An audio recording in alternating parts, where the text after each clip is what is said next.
Lisa, Yes, baby girl. when I grow up, I want to be a woman to society. Then so shall you be. Hey, this is Lisa Landry. Welcome back to A Menace to Society. I'm so stoked to speak with today's guest. He's a friend of mine who I always kind of find all across America. He just turns up. And now he's in Indiana. Please welcome to the podcast, Brendan Burrow. Yay, thank you. Oh, I'm so awesome. What are you doing in Indianapolis? Because I think I first met you in Nevada, and then I saw you on the East Coast, and now you're in the middle of America. I am in the middle of America, the crossroads. I came to Indiana when I met my now current wife. We were both in D.C., and she wanted me to check out Indiana, Indianapolis specifically, and I came and I fell in love with the culture of the people out here, the food, the music, everything. It was just something that I had never seen. It was a combination of all places. I have said to a lot of people in town here, it's like if you complain about traffic, move to LA. If you complain about the police, well, move to LA. If you want to complain about the politics in Indianapolis, move to DC. So it's a melting pot, but just a great place to live culturally and history-wise, and it's just amazing. Now, this is going to sound snotty, but I'm from outside New Orleans, and when you say the great food of Indiana, all I'm thinking is maybe some half spicy chicken wings and corn dog. It is not as rich with Creole food as you or I would like to have it. However, we have a yacht, so that's at least one thing. No, it really is a melting pot. Just a mile from my house, there is a strip about 5 miles long and has every food you could possibly imagine: Somali, Ethiopian, Cuban, and then all the staples, American, Chinese, sushi, anything you could think of. Hoosier food specifically is the breaded tenderloin. A lot of people love that. There are a million little things that Indiana has that a lot of people don't realize, but the food culture is just huge. There's any fare you can imagine. Well, I'm glad you're digging it. And what does your wife do in Indianapolis? She's an immigration defense attorney. That sounds like a really intensive job, especially lately. Yeah, under this current administration, basically weekly, there have been things that she was able to do that she is no longer able to do as far as providing relief for a lot of these people, whether they are coming here claiming asylum. They all go through credible fear interviews. They have a lot of things they're getting away from, whether it's violence or political acrimony or just violence against women, period. They come here seeking asylum, they come here seeking citizenship, and she tries to provide the best claim for them. Now, tell me something. This might sound cynical. How many people who are trying to get asylum are actually fleeing violence, and how many of them are using the statistics available to them? Because we do know there is a huge crisis in domestic violence against women in South America and Central America. It is a ridiculous amount of people who are substantially making claims for asylum. There are very few people who would know how to read a script. We are not talking about very sophisticated people who take social cues as we would understand them in America, trying to gain a system. That is not often the case for many of these women, for many of the women with children, for many of the couples who are coming here asking for help. They know that we can provide help. They are willing to travel sometimes more than 1,000 miles to get here to give their children a better life. It is not about getting welfare, which is not something that is possible. That's a misnomer a lot of people don't understand. People say that they don't pay taxes. They actually do. The numbers in 2010 were $58 billion that was spent on keeping people out or criminal prosecution of these people. $59 billion were brought in tax dollars that were not sent back to their home countries, that were not relegated in any nefarious way. So a lot of these are substantial claims. They are credible claims. Even I've been in the interviews. I went to Dilley, Texas for the Cara Pro Bono project out of Dilley, Texas. Wait, and what I is met that? with some of these What is women. that? What is that? Cara Pro Bono project is an independent organization designed to help some of these people get through their credible fear interviews at the asylum officer's office. Before they can do anything, they have to establish credible fear. And that's just the first stop of a very labyrinthian process through our immigration system. So when you have met these women, when you have talked with these women, when you have seen them crying about the violence that they've been put against them, it's not an act. And you know, if you know people, and you, Lisa, know people, you know when somebody's bullshitting you or not. These women are not bullshitting. These people are not bullshitting. And the kids certainly are not bullshitting about the things that they have been through. And their parents are just trying to give them a better life. If they're willing to travel 1,000 miles, you would think that, which is arduous, by the way, absolutely horrendous in some cases. So why would somebody go through that just for what, a welfare check, really? No. They're fleeing stuff that is beyond the pale of extreme violence and scary circumstances, to say the least. I mean, that's the understatement of the year. So a lot of these women, are they not being believed when they come and they tell their stories and they go over what's happened to them? Once again, based on that unsophisticated nature, I'll give you an example. It's hard to communicate for them. Sometimes they don't even think that it's incredible that some of these things are happening to them. They don't think that it's anything but second nature or, everyday life, that their husbands raped them, a marriage they were forced into by gang violence or by the police assaulting them. The police are bought off and paid for by the cartels and by the gangs. So especially for women, it is hopeless sometimes, or at least seemingly impossibly difficult to get out of these circumstances. So once they are telling you, an American who's been drinking your frappe macchiato for 20 years and not thinking twice of it, she's like, oh, I don't have shoes. Thank you so much at this detention center for giving me shoes. I didn't even know shoes were like this. So when you're in a conversation with a person like that, you have to step back and say, okay, if I knew nothing about America, if I knew nothing about our constitutional laws that allow them the opportunity to claim asylum in this country, which they have to be in this country, by the way, they have to be in here. They can't claim asylum in Guatemala, in El Salvador. So they have to be on soil or at one of our centers to seek asylum. And people like James Woods, I've heard for millennia now, it seems like, saying, why don't these people just claim asylum in their own countries? Why do they have to come here? Well, it's not legal. It's not legal. They can't possibly do it if he or other people are confused about getting a visa in another country or trying to come here via legal means out of their airports. Some of these people don't have those means. They don't have the wherewithal to be able to do that. So they do the only way they know how, which is by, rumor mills of certain trails to take through Guatemala or Honduras and the jungles and up through Mexico into either Texas, New Mexico, Arizona, California. Many of them have tried doing it legally several times and have been turned away. Is that because they don't have money? Because if you have money, you can seek asylum through paperwork. You can That's hire a not even lawyer. correct. You know what I mean? You could hire a lawyer, but once again, you have to be on U.S. soil to claim asylum. You can do paperwork all day long, but you have to be present. If there's any misunderstanding about that, let me be absolutely clear. You have to be present. It is not something you can hire a lawyer to do for you, even if you had all the means in the world.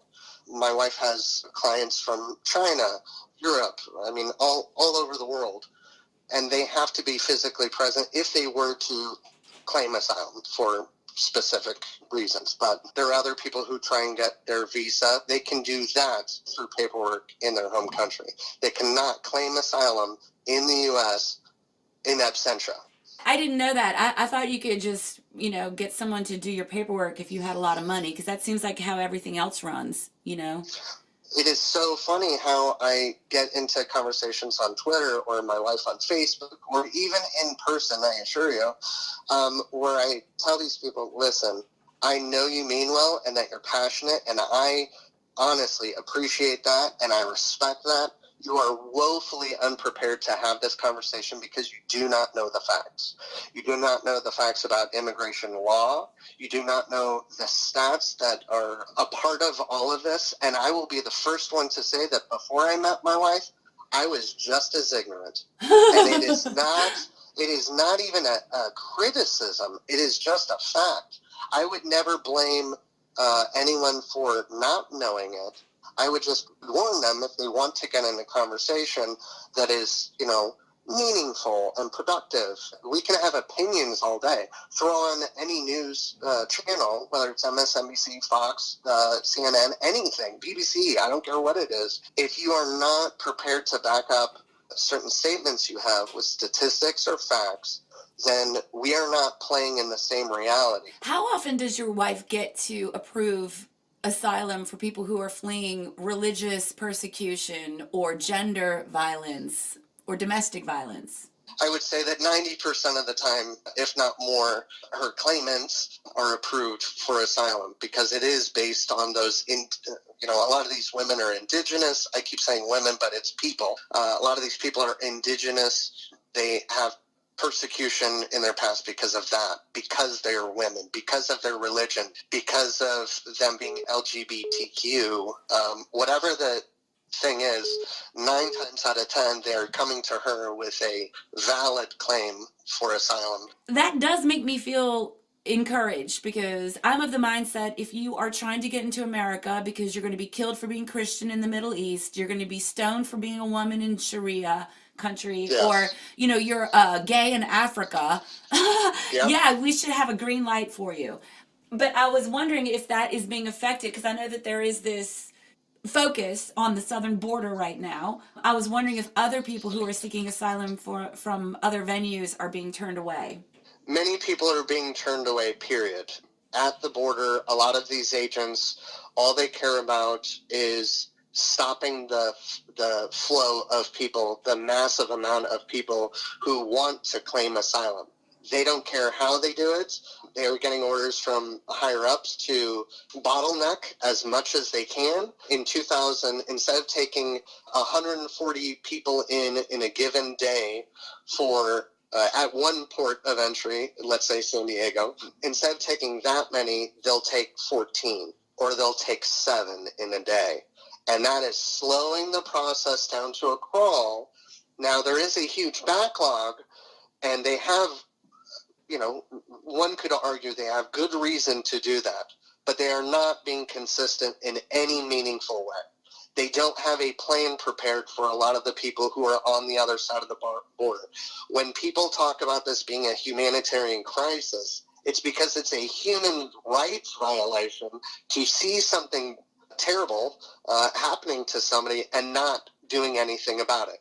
So that goes into Geneva Conventions, that goes into a million other things, but there is a concentrated effort on stopping the flow, which at one point, and Mike Pompeo even admitted it, he said it was a deterrent, and Whitaker said it was a deterrent, and Jeff Sessions said it was a deterrent. That is illegal, and there are going to be lawsuits because of that. There are a million things that go into that. The ends do not justify the means is really my point, and is really the point of a lot of these human rights activists, as well as people who understand the constitutional requirement to accept these people. We do need to abide by the Geneva Convention. We need to abide by our own laws when it comes to immigration policy. And also, we have all these women being raped and beaten in their own homes who are currently Yes. American citizens. So Yes. how do we justify, and again, I want everybody safe, protected, and risen up, okay? But how do we justify putting all this focus on these people who are not being served when our own citizens are unsafe in their own homes? That is a great question. The 30,000 foot view of that is when our government wants to take care of a problem, they find a way to do it, and they are not doing that. George Bush tried, George Bush Jr., I always say Jr., George W. Bush tried initiating that more so than Clinton did. Clinton was the initiator of looking at domestic violence. That's because he was causing it. Yeah, well, at least partly. And Bush failed. Obama tried doing it, and Congress in the first 2 years were absolutely immovable, intransigent, and not allowing him to push certain things. I don't know all of the laws of, or all of the rules of the House or the Senate.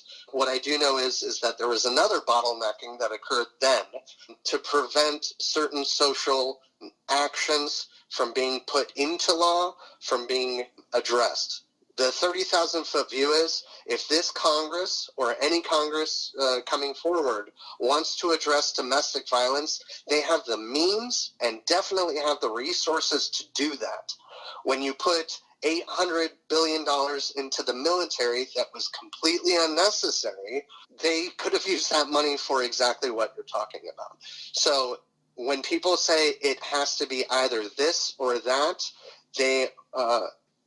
they're seeing black and white, and it is not that. These two things don't have to be mutually exclusive. They can happen concurrently, and simultaneously we can address domestic violence in America, and we can help these people on the southern border. It's the way our government is designed.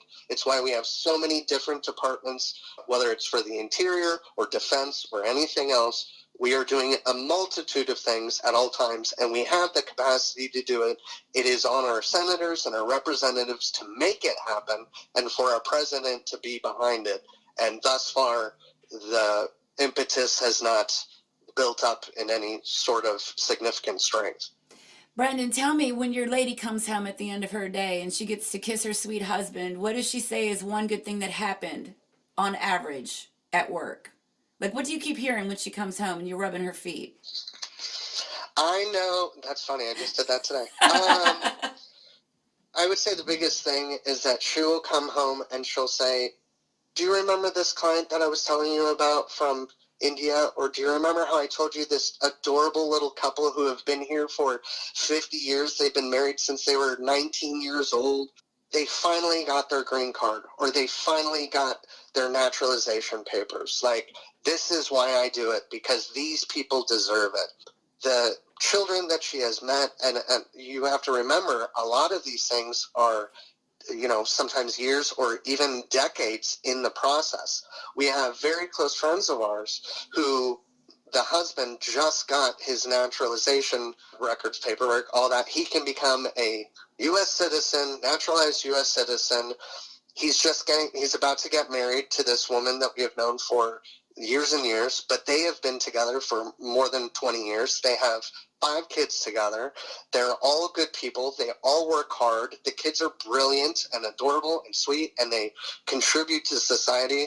She came home about a month ago and said he got his stuff, and I just saw in her face. I was excited for her. I was excited for them. I've been to their house. My wife is going to officiate their wedding. It goes beyond what people understand as human connection. These similar stories happened after World War II. They happened after the Vietnam War. They happened after the Gulf War. And in all of these conflicts that continue to happen, there's no reason to make a manufactured crisis. We know what the crises are, and history is on my wife's side of things, saying this is about being human to each other, about being truly vulnerable and accepting your fate no matter what it is. She has had people who did not get their citizenship, who were ordered deported for no reason than a parking ticket or is overstaying their visa by 1 day. There are people who have been here 25 years, and because of something that they did as a kid or that their parents did when they were a kid, they're ordered deported back to a country that they have no idea. If I came here from Ireland as a baby and at 38 years old, I was sent back to Ireland, what in God's name would I do, Lisa? I don't know. You'd probably pitch a TV show about being a fish out of water with a big cup of Guinness. I would find my people. I would find my people, but like on the sad note, it would be completely isolating, so unnecessary, and against everything that our government and our nation should stand for if they don't stand for it. I love this country. I was in the military for this nation. I fought for everybody's right to bitch, complain, and gripe about it. What I did not do is say, I'm not going to defend the Constitution. Quite the opposite. I said I will defend the Constitution against enemies, foreign, domestic. Too many people want to concentrate on the foreign part. And they only want to concentrate on the domestic part when it affects them personally. And I care less about what affects me personally and more about what affects others. That is why I fell in love with my wife. That is why I fell in love with this city. It's very inclusive. It's very diverse. And much like where I grew up in LA and Santa Monica, like if there are cliques of, black, brown, white, and they fight, it is not the sum of its parts. We are stronger people together and a better society. And when we don't focus on those things, the otherism and tribalism is just so old and deafening as an argument. I'm over it, but I can still have the conversation. I just want to congratulate you for being out there in Indiana and having this new marriage. I wish you the very best of luck with her, Sarah. And thank you. Our triplets, by the way. You have triplets? I didn't know that. I married into triplets, therefore they are my triplets. Oh my gosh. Yeah. 2 boys and a girl. They're 11. They're amazing and wonderful and funny, and I'd love for you to meet them sometime. I would love that. I would absolutely love that. I'll come through Indiana and get not a corn dog. Yes. Get anything you want. We will take you to some fancy joint out here that is truly Indiana. Well, I want to thank you so much, Brandon, for coming on and talking with my listeners and me about your wife's perception and your perception of immigration right there in Indiana. And yes. I wish you and your family the very best, and I hope to get out there and have a corn dog with you, or not a corn dog, soon. Yes, ma'am. My pleasure. Thank you so much, Brandon, and thanks for what your wife Sarah is doing especially. Please do join me, everybody, at lisalandry.com. You can subscribe to my YouTube channel, and you will know when each new podcast drops every Woman is Wednesday. Also, we're going to be having new video clips of comedy, so please do join me there. Ari, I love you so much. We got family in Indy, We should take a road trip and go get some not corn dogs with them triplets.